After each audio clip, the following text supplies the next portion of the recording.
Now, one of the reasons why Paul, writing from prison, thinks that these readers are not going to quite get the full picture of what it means to be part of Christ is because he is in prison, and he asks that they don't lose heart because of his sufferings.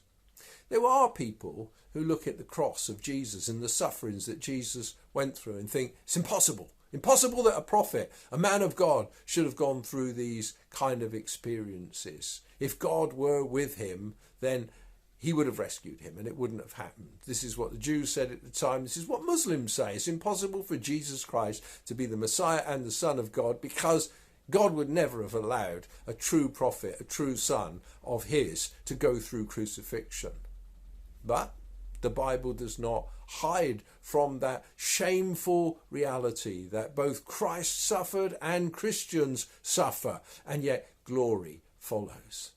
And Paul, in his prayer in Ephesians 3:14 through to 21, wants to lift our gaze, as he always is really, lifting our gaze above the ordinary into the extraordinary.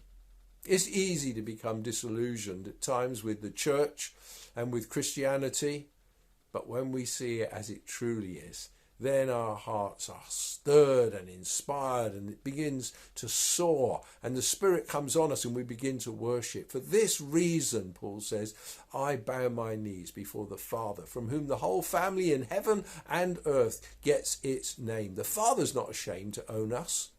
The Father is uniting his people in heaven with his people on earth and making us one.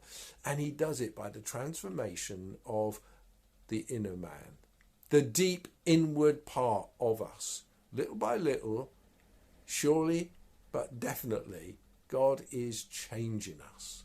And he wants to strengthen us. There may be things that we harbour in our hearts from our pre-Christian lives or from present hurts that we carry on, holding on, that shape our behaviour as we respond to them in bad ways. But Paul is praying that God will take hold of our hearts and strengthen us there in the inner man. We're to operate from deep within.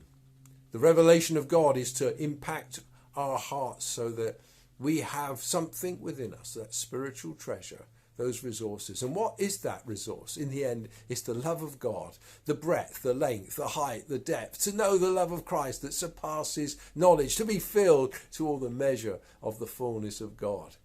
We're on our way toward that. And it's a great prayer to keep praying. I use this prayer daily, and I pray it for all God's people at Beulah regularly, because we need this. We need to know that God can do more than we ask or imagine. He can take people who look like really not very much, or even go through experiences that we are ashamed of. But in the end, there will be glory in the church and in Christ Jesus. Never lose sight of it.